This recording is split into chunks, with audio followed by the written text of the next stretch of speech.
औज़ुबिल्लाहिमिनश्शैतानिर्रजीम बिस्मिल्लाहिर्रहमानिर्रहीम अल्लाहुम्मा फ़्तह अलैना हिकमतका वंशुर अलैना रहमतका या ज़ल जलाल वल इकराम। अस्सलाम वालेकुम स्टूडेंट्स, हम अपने पिछले टॉपिक को कंटिन्यू कर रहे हैं। इस वीडियो में जो है sources of organic compounds, organic compounds की डेफिनेशन और इसकी डिफरेंट टॉपिक्स को हम इसको इंट्रोडक्शन हम इसका कर चुके हैं कि ऑर्गेनिक कंपाउंड्स क्या होते हैं। अब हमने ये पढ़ना था, इस टॉपिक को हम पिछली वीडियो में स्टार्ट कर चुके हैं। चूँकि लेंथी टॉपिक है तो इसको हम उस एक वीडियो में कवर नहीं कर सके, तो हम उसी को कंटिन्यू करते हैं कि ऑर्गेनिक कंपाउंड जो हैं वो हमारे पास आते कहाँ से हैं, यानी इनकी सोर्सेज क्या हैं। तो हम थोड़ा सा पिछली वीडियो को भी रिकॉल कर लेते हैं ताकि कंटिन्यूशन जो है वो इसकी जो है बरकरार रहे।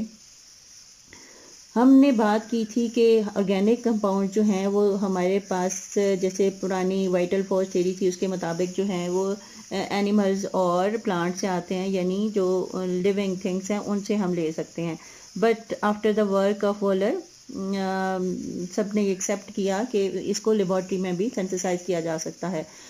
तो हम क्या करते हैं कि सोर्सेज ऑफ ऑर्गेनिक कंपाउंड्स, अगर हम इसका चार्ट बनाएं तो कैसे हैं, सोर्सेज को हम दो चीज़ों में डिवाइड कर सकते हैं। यानी दो सोर्स हमारे पास बेसिकली जो हैं वो सोर्सेज दो तरीक़ों से हमारे पास ऑर्गेनिक कंपाउंड्स आते हैं।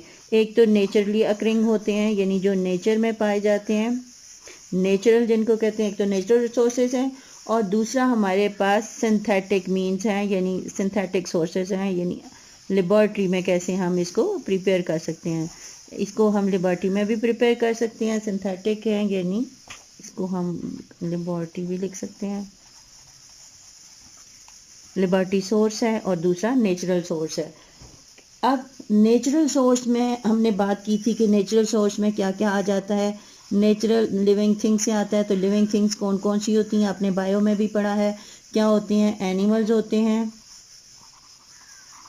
और हमारे पास प्लांट्स होते हैं। अब इनकी आपने क्लासिफिकेशन पढ़ी हुई है, कुछ ऐसे माइक्रो ऑर्गेनिजम्स हैं जो ना एनिमल में आते हैं ना ही प्लांट्स में, उनको क्लासिफाई किया गया है। तो आप कुछ हैं माइक्रो ऑर्गेनिज्म जो या तो एनिमल्स हैं या प्लांट्स हैं, तो हम इनके साथ जो है वो माइक्रो ऑर्गेनिज्म भी लिख सकते हैं जो कि इन दोनों में नहीं आते। वैसे तो ज़्यादातर जो है वो इन दोनों में क्लासीफाई हो जाते हैं, लेकिन हम यहाँ पर लिख सकते हैं माइक्रो ऑर्गेनिजम्स, क्योंकि इनका भी जो है वो बहुत इनका रोल होता है।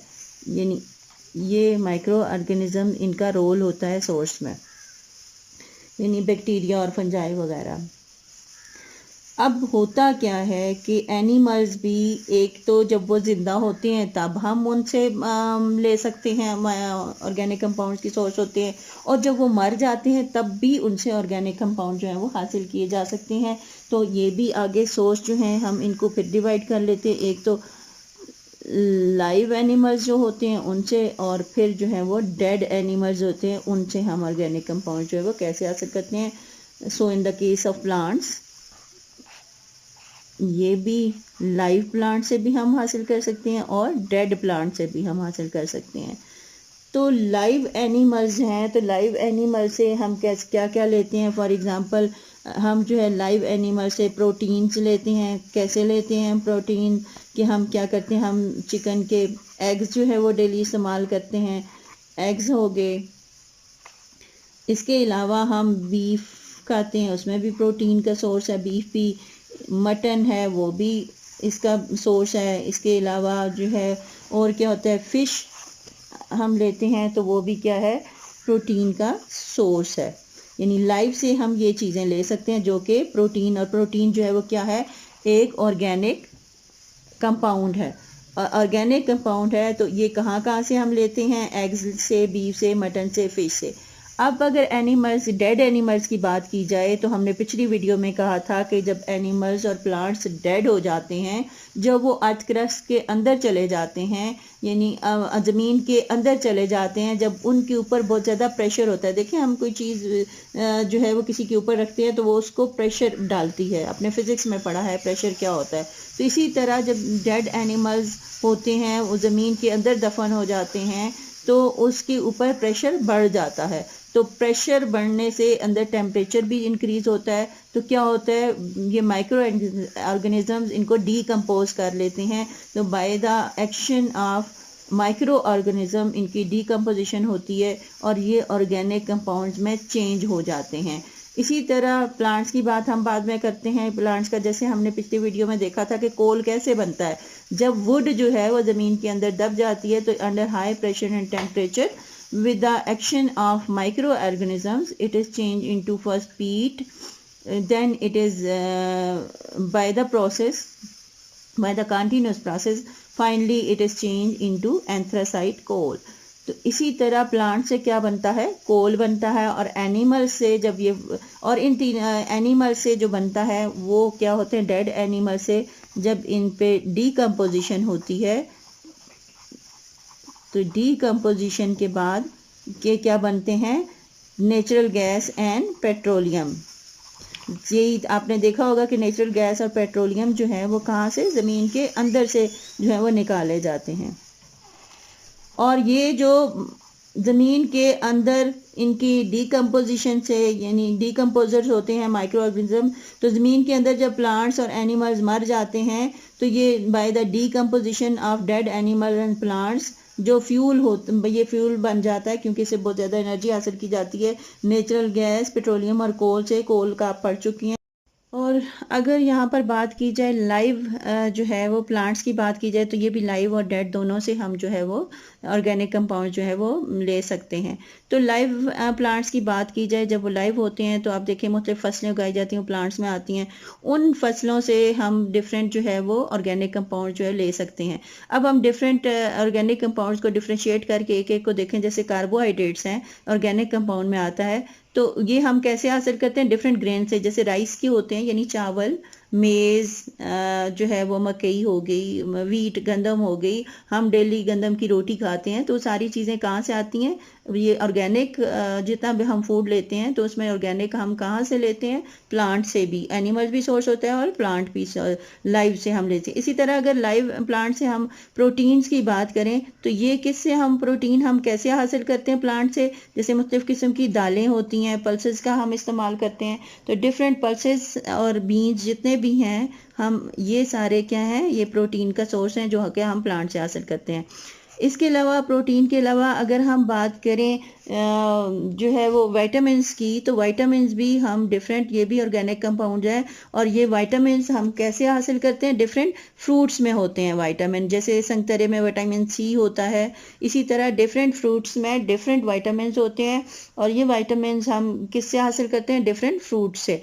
और अगर हम फैट्स और ऑयल्स की बात करते हैं तो फैट्स और ऑयल्स जो हैं वो हम कैसे हासिल करते हैं, डिफरेंट। आपने देखा होगा कि फैट्स जो हैं वो फैट्स किससे हासिल होती हैं। जैसे आप सूरजमुखी का तेल इस्तेमाल करते हैं घरों में कुकिंग के लिए। इसके अलावा मूंगफली का भी ऑयल निकाला जाता है। इसके अलावा जो है वो डिफरेंट पाम ऑयल होता है, ऑलिव ऑयल होता है, जो कि हार्ट के पेशेंट को कहा जाता है कि ऑलिव ऑयल में खाएं, तो इसीलिए ऑलिव ऑयल निकाला जाता है सोयाबीन का। तो ये सारे ऑयल्स जो होते हैं डिफरेंट ऑयल कहाँ से हासिल किए जाते हैं, ये हम प्लांट से, यानी प्लांट्स होते हैं जैसे सूरजमुखी, सोयाबीन, ऑलिव, ये सब के प्लांट्स होते हैं जिससे फिर ऑयल निकाला जाता है। तो इस तरह हम डेड प्लांट से जो है ये चीज़ें जो हैं वो, ये ऑर्गेनिक कंपाउंड, ये चीज़ें हम जो है वो इसे डेड प्लांट से हासिल कर सकते हैं। इसी तरह हमने लाइव में हमने प्रोटीन्स की बात की। प्रोटीन्स के अलावा जो है वो फैट्स भी हम ले सकते हैं एनिमल से। लाइव एनिमल से हम जो है वो प्रोटीन के अलावा क्या ले सकते हैं, यहाँ पे हमने उनका जिक्र नहीं किया। फैट्स या ऑयल भी यूवी की सूरत में, ये आप बताएं। फैट्स यानी ऑयल हम कैसे हासिल करते हैं, हम क्या करते हैं, देसी घी बनाते हैं। कहाँ से आता है देसी घी, देसी घी जो है वो पहले जो है जानवरों से मिल्क लिया जाता है, मिल्क से फिर कर्ड यानी दही बनाया जाता है। दही से जो गांव में लोग रहते हैं उनको तो अच्छी तरह पता है, दही से फिर मक्खन बनता है, मक्खन से देसी घी बनता है। तो ये सारी चीज़ें क्या है, फैट्स हैं। मक्खन, दूध, दही, मिल्क, ये सारी चीज़ें क्या है, फैट्स हैं। और ये फैट्स क्या होते हैं, ऑर्गेनिक कंपाउंड्स होते हैं। यानी जो फैट्स में क्या, मिल्क हम लेते हैं जानवरों से, मिल्क, फिर मिल्क से बटर बनता है, बटर से घी बनता है। और फिर इसके अलावा चीज़, ये भी सारी चीज़ें क्या हैं, ये ऑर्गेनिक कंपाउंड है। और इनका सोर्स क्या होता है, एनिमल्स, प्लांट्स। और दूसरा जो हम पहले बात कर चुके हैं कि हम लेबोरेटरी में भी ऑर्गेनिक कंपाउंड को तैयार करते हैं। अच्छा, जो डेड से हासिल होता है, अभी हम जो स्पेसिफिकली इस वीडियो का टॉपिक है वो है नेचुरल गैस एंड पेट्रोलियम। तो नेचुरल गैस और पेट्रोलियम और तीसरा कोल की बात हम कर चुके हैं। आज हम नेचुरल गैस पेट्रोलियम को पढ़ेंगे। ये कहाँ से आते हैं, अभी हमने वाजे किया कि ये चीज़ें कहाँ से आती हैं। ये ज़मीन में जब डेड एनिमल एंड प्लांट्स जो हैं वो ज़मीन के अंदर चले जाते हैं तो under high pressure and temperature इनकी डीकम्पोजिशन होती है। डीकम्पोजर कौन होते हैं, बैक्टीरिया वगैरह। तो बैक्टीरियल डीकम्पोजिशन होती है तो ये किस में चेंज हो जाते हैं, natural gas, petroleum and coal में। और इन तीनों चीज़ों को कहते हैं फॉसिल फ्यूल, क्योंकि हम इससे फ्यूल जो है ये एज अ फ्यूल यूज़ होते हैं, हम इससे एनर्जी गेन करते हैं। तो फॉसिल फ्यूल में कोल हम डिटेल से पढ़ चुके हैं। आज का हमारा टॉपिक है नेचुरल गैस एंड पेट्रोलियम। तो पहले हम पेट्रोलियम की बात कर लेते हैं। तो पेट्रोलियम क्या है, फॉसिल फ्यूल है। फॉसिल फ्यूल क्या होते हैं, फॉसिल फ्यूल की अगर हम बात करें तो फॉसिल फ्यूल 3 होते हैं। कौन से, कोल, पेट्रोलियम एंड नेचुरल गैस। कोल जो है वो हम पढ़ चुके हैं। आज हम क्या पढ़ेंगे, पेट्रोलियम। तो पेट्रोलियम 2 लफ्ज़ों से मिलकर बना है। पेट्रोलियम जो है वो किसको कहते हैं, पेट्रो का मतलब होता है जो हम अलग अलग इसके मीनिंग करेंगे तो पेट्रो का मतलब होता है रॉक और ओलियम का मतलब होता है ऑयल। यानी 2 लफ्ज़ हैं इसके, हम अलग अलग करेंगे तो पेट्रो अलग कर लेते हैं और दूसरा क्या है, ओलियम। अब पेट्रो का मतलब होता है रॉक और ओलियम का क्या मतलब मैंने आपको बताया, ओलियम का मतलब होता है ऑयल। ऑयल से ये यानी ऐसा ऑयल जो रॉक से निकले। रॉक क्या होती हैं, चट्टानें होती हैं। तो ऐसा ऑयल जो रॉक से निकलता है इसको क्या कहते हैं, पेट्रोलियम कहते हैं। ये ज़मीन के अंदर होता है, लिक्विड फॉर्म में होता है। और क्या होता है, इसको मिनरल ऑयल भी कहते हैं, इसको क्रूड ऑयल भी कहते हैं, इसको लिक्विड गोल्ड भी कहते हैं। इसको क्या क्या नाम है इसके, इसको एक तो मिनरल ऑयल कहते हैं, मिनरल जो ज़मीन से निकलती हैं, मादनियात जिनको कहते हैं, तो ये ज़मीन से निकलता है, ये मिनरल ऑयल कहते हैं। इसके अलावा इसको क्रूड ऑयल भी कहते हैं।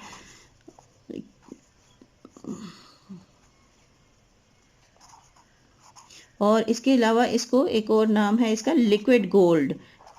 आजकल तो वाकई में गोल्ड है, पेट्रोल की कीमतें दिन ब दिन बढ़ती जा रही हैं तो ये गोल्ड की कीमतों से भी आगे हो गया है, तो ये इसको लिक्विड गोल्ड कहते हैं। अब इसका काम क्या होता है, पेट्रोलियम का मतलब ये है कि जब आप इसको जो भी क्रूड ऑयल निकलता है ज़मीन के अंदर से उसको फिर रिफाइन किया जाता है, क्योंकि ये मिक्सचर होता है बहुत सी चीज़ों का।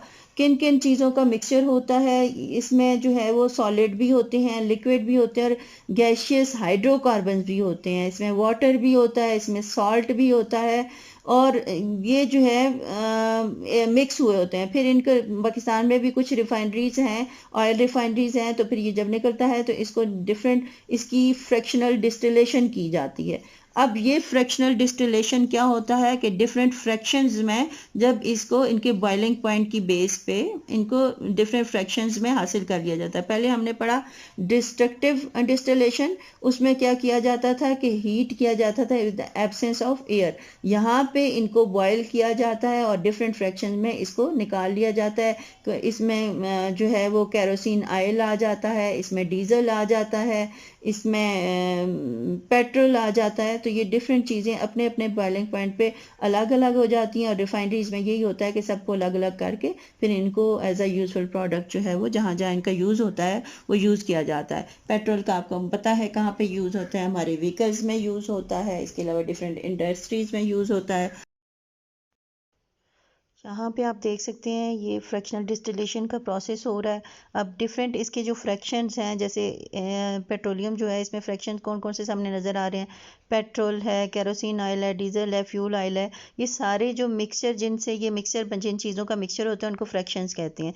अब क्रूड ऑयल जो ज़मीन से निकलता है एज अ फॉसिल फ्यूल, जो क्रूड ऑयल हम ज़मीन से ले लेते हैं, फिर उसको एक फर्नेस में हीट किया जाता है और इस हीटिंग के बाद देखें जो डिफरेंट फ्रैक्शन रिएक्शंस के डिफरेंट बॉइलिंग पॉइंट होते हैं, तो ये अपने अपने टेम्परेचर पे अपने अपने बॉइलिंग पॉइंट पे ये सेपरेट हो रहे हैं। तो देखें, सबसे पहले 20 डिग्री सेंटीग्रेड पे एक फ्रैक्शन जो है वो ब्यूटेन या प्रोपेन दोनों जो है 20 पे जो है सेपरेट हो गए, वो लो बॉइलिंग पॉइंट है। फिर 150 सेंटीग्रेड पे एक फ्रैक्शन सेपरेट हो रहा है, फिर 200 सेंटीग्रेड पे, फिर 300 सेंटीग्रेड पे। इसी तरह आगे अपने अपने सेंटीग्रेड पे जो इसके फ्रैक्शंस हैं वो सेपरेट हो जाते हैं। तो इस तरह जो जो जहाँ पे जिसका यूज़ होता है फिर सेपरेट करके वो चीज़ें जो है वो आगे सेंड कर दी जाती हैं। अब बात आती है कि ये जो पेट्रोलियम है इसका यूज़ क्या है। तो ये जो कॉमन यूज़ है वो तो आपको पता है कि ऑटोमोबाइल्स में यूज़ होता है, पेट्रोल पे गाड़ियाँ चलती हैं, मुख्तलिफ मशीनरी चलती है। इसके अलावा जो है वो इसको यूज़ किया जाता है, किसके लिए इसको यूज़ किया जाता है, डिफरेंट प्रोडक्शन के लिए कोई प्रोडक्ट्स बनाती होती हैं, जैसे सिंथेटिक रबर बनानी हो या एक्सप्लोसिव बनाना हो या प्लास्टिक वगैरह के प्रोडक्शन के लिए पेट्रोल का यूज़ किया जाता है।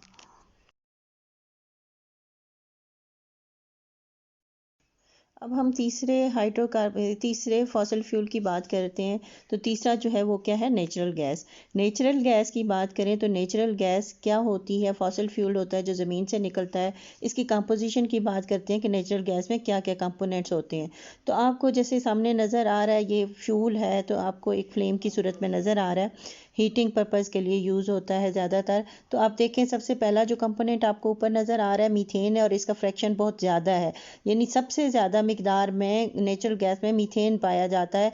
मीथेन का क्या फार्मूला होता है, CH4, यानी एक कार्बन वाला हाइड्रोकार्बन। अब इसमें ज़्यादातर ये मिक्सचर है मुख्तलिफ गैसेस का, और वो गैसेस कौन सी हैं, हाइड्रोकार्बन हैं। हाइड्रोकार्बन किसको कहते हैं, जिसमें सिर्फ कार्बन और हाइड्रोजन होता है, और वो हाइड्रोकार्बन जो हैं उनका मॉलिक्यूलर वेट क्या होता है, लो होता है। यानी आप मीथेन CH4 है, एक कार्बन, इथेन में 2 कार्बन, प्रोपेन में 3 कार्बन, फिर चौथा ब्यूटेन है उसमें 4 कार्बन, यानी 1 से लेके 4 कार्बन तक के हाइड्रोकार्बन जो है वो नेचुरल गैस में पाए जाते हैं।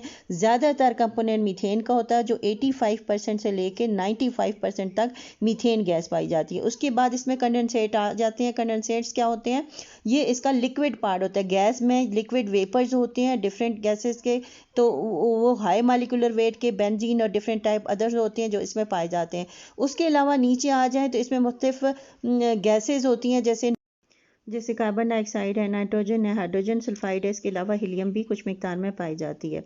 नेचुरल गैस जो होती है वो कलरलेस और ऑर्डरलेस होती है। अब आप ये कहेंगे कि जो घरों में हमें इस्तेमाल करते हैं गैस, उसकी तो बहुत सख्त बू होती है। तो ये बू सिर्फ सेफ्टी पर्पज़ के लिए, प्रोटेक्शन के लिए इसमें एक सब्सटेंस डाला जाता है जिसको मरकैप्टन कहते हैं, ताकि अगर कहीं से लीकेज हो तो फ़ौरन पता चल जाए।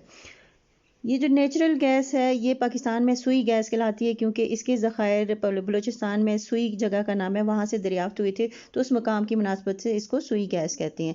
अब ये गैस चूँकि पेट्रोलियम और इसके एक ही मंबा है, तो पेट्रोलियम के साथ भी जो है ये पाई जाती है नेचुरल गैस, और पेट्रोलियम के बगैर भी ये है होती है। और जब इसको गाड़ियों में इस्तेमाल किया जाता है तो उस वक्त इसको CNG कहते हैं, यानी कंप्रेस्ड नेचुरल गैस। इसके अलावा इसका यूज़ जो है मुख्तलिफ प्रोडक्शन के लिए होता है, जैसे कार्बन ब्लैक और फर्टिलाइज़र प्रिपेयर करने के लिए भी नेचुरल गैस का इस्तेमाल किया जाता है। तो आज की वीडियो के लिए इतना ही। नेक्स्ट वीडियो तक के लिए अल्लाह हाफ़िज़, खुश रहिए, खुशियाँ बांटिए।